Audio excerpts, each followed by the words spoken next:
Hello everyone, ಇದು ನಿಮ್ಮ ನೇತ್ರ. ಥ್ಯಾಂಕ್ ಯು ನನಗೆ ಸಪೋರ್ಟ್ ಮಾಡ್ತಿರೋ ಪ್ರತಿಯೊಬ್ಬರಿಗೂ ಇದೇ ಥರ ಸಪೋರ್ಟ್ ಮಾಡ್ತಾ ಇರಿ. ನನ್ನ ಚಾನಲ್ಗೆ ನೀವು ಯಾರು ಸಬ್ಸ್ಕ್ರೈಬ್ ಮಾಡದೆ ನೋಡ್ತಾ ಇದ್ರೆ ಪ್ಲೀಸ್ ಸಬ್ಸ್ಕ್ರೈಬ್ ಮಾಡ್ಕೊಂಡು ನನಗೆ ಸಪೋರ್ಟ್ ಮಾಡಿ ಅಂತ ಹೇಳ್ತಾ, ವೋಟಿಂಗ್ ರಿಸಲ್ಟ್ಸ್ ಬಗ್ಗೆ ನಾನು ಕಂಟಿನ್ಯೂಸ್ ವೀಡಿಯೋಸ್ ಮಾಡ್ತಾನೆ ಇದ್ದೆ. ಎವ್ರಿ ಡೇ ಮಾಡ್ತಾ ಇದ್ದೆ. ಯಾರು ಟಾಪ್ ವೋಟ್ ಇರ್ಬೋದು, ಯಾರು ಏನಾದರೂ ವೋಟಿಂಗ್ ಪ್ಲೇಸಸ್ ಚೇಂಜ್ ಆಗಿದ್ರೆ ಅದು ಕೂಡ ನಾನು ವಿಡಿಯೋ ಮಾಡಿ ತಿಳಿಸ್ತಾ ಇದ್ದೆ.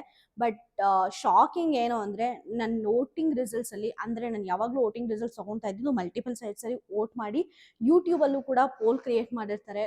ಕನ್ನಡ ಎಂಟರ್ಟೈನ್ಮೆಂಟ್ ಅನ್ನೋದು ಚಾನಲ್ ಇದೆ, ಅದರಲ್ಲೂ ಕೂಡ ಅವ್ರು ಪೋಲ್ ಕ್ರಿಯೇಟ್ ಮಾಡಿದ್ರು.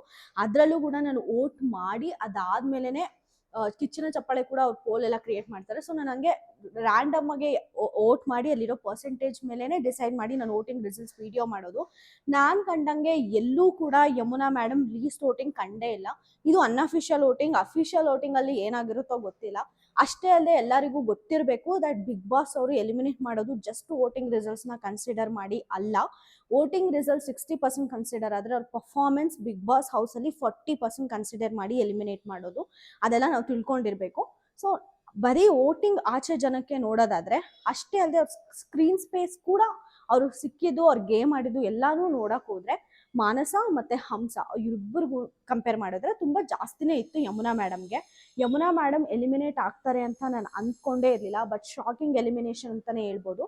ಮತ್ತೆ ಆಚೆ ಜನ ಮಾತಾಡ್ತಿರೋದೇನು ಅಂದ್ರೆ ಅವರು ತುಂಬಾ ಇರಿಟೇಟಿಂಗ್ ಆಗಿದ್ರು ಅಂತ ಅಟ್ ಸಮ್ ಪಾಯಿಂಟ್ ಅನ್ಸಿದೆ. ಯಾವಾಗಂದ್ರೆ ಉಗ್ರಂ ಮಂಜು ಅವ್ರ ಹತ್ರನೇ ಏನ್ ಮಾತಾಡಿದ್ರು ಅದು ಸ್ವಲ್ಪ ಇರಿಟೇಟ್ ಆಯ್ತು. ಅರೆ ಬಿಡು, ಆ ಮನುಷ್ಯನೇ ಹೋಗಿ ಸಾರಿ ಮೇಡಮ್ ನಾನು ವಾಂಟೆಡ್ಲಿ ಮಾಡಿಲ್ಲ, ಇನ್ಮೇಲಿಂದ ಅದು ರಿಪೀಟ್ ಆಗಲ್ಲ ಅಂತ ಹೇಳ್ತಾ ಇದ್ರು ಕೂಡ ನನ್ನ ಹೆಸರು ಗೊತ್ತಿಲ್ದಾಗನೇ ನೀವು ಇಷ್ಟೆಲ್ಲ ಮಾಡಿದ್ರೆ ಇನ್ಮೇಲಿಂದ ಮಾಡಲ್ಲ ಅನ್ನೋದು ಏನು ಗ್ಯಾರಂಟಿ? ನನಗೆ ಗೊತ್ತು ನೀವು ಮಾಡ್ತೀರಾ ಅಂತೆಲ್ಲ ಸ್ವಲ್ಪ ಅನ್ವಾಂಟೆಡ್ಲಿ ಆರ್ಗ್ಯೂ ಮಾಡಿದ್ರು. But at some point of time ಅದೇ ರೀಸನ್ ಎಲಿಮಿನೇಷನ್ಗೆ ಅಂತ ನೋಡಿದ್ರೆ ಅಲ್ಲ. ತುಂಬಾ ಚೆನ್ನಾಗಿ ಗೇಮಲ್ಲಿ ಪಾರ್ಟಿಸಿಪೇಷನ್ ಮಾಡಿದ್ದಾರೆ. ಬೇರೆಯವ್ರಿಗೆ ಅಷ್ಟೇ ಸಪೋರ್ಟ್ ಮಾಡಿದ್ದಾರೆ. ಜಗ್ಗು ದಾದ ನಮ್ಮ ಜಗದೀಶ್ ಸರ್ನ ಎಷ್ಟು ಬೇಕೋ ಅಷ್ಟು ಕಂಟ್ರೋಲ್ ಮಾಡ್ಕೊಂಡಿದ್ದಾರೆ. ಅವ್ರನ್ನ ಇನ್ನೊಂದು ಸ್ವಲ್ಪ ದಿನ ಇಟ್ಕೊಂಡಿದ್ದಿದ್ರೆ ಹಂಸ ಅವ್ರನ್ನ ತೆಗ್ದಾಕಿ ಇನ್ನೂ ಒಂದು ಸ್ವಲ್ಪ ಅಷ್ಟೋ ಇಷ್ಟೋ ಕಂಟೆಂಟ್ ಸಿಕ್ಕಿರೋದು ಅಂತ ನನ್ನ ಅನಿಸಿಕೆ.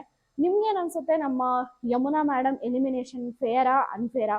ತುಂಬಾ ಅನ್ಡಿಸರ್ವಿಂಗ್ ಆಗಿರೋ ಕಂಟೆಸ್ಟೆಂಟ್ ಇವತ್ತು ಕ್ಯಾಪ್ಟನ್ ಆಗಿರ್ಬೇಕಾದ್ರೆ ಡಿಸರ್ವಿಂಗ್ ಕಂಟೆಸ್ಟೆಂಟ್ ಮನೆಯಲ್ಲ ಇಟ್ಕೊಂಡಿದ್ದಿದ್ರೆ ಬಿಗ್ ಬಾಸ್ ಅವ್ರಿಗೆ ಏನೂ ಲಾಸ್ ಆಗಿರ್ತಿರ್ಲಿಲ್ಲ ಅನ್ನೋದು ನನ್ನ ಅನಿಸಿಕೆ.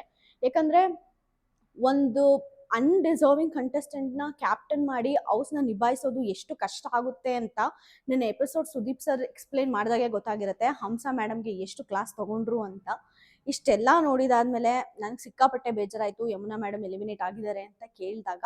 ನಿಮ್ಗೇನು ಅನ್ಸುತ್ತೆ ಅಂತ ನನಗೆ ಕಮೆಂಟ್ ಸೆಕ್ಷನಲ್ಲಿ ತಿಳಿಸಿ. ಇಷ್ಟು ಈ ವಿಡಿಯೋ ಆಗಿತ್ತು. ನೆಕ್ಸ್ಟ್ ವಿಡಿಯೋಲಿ ಸಿಗೋಣ. Thank you so much.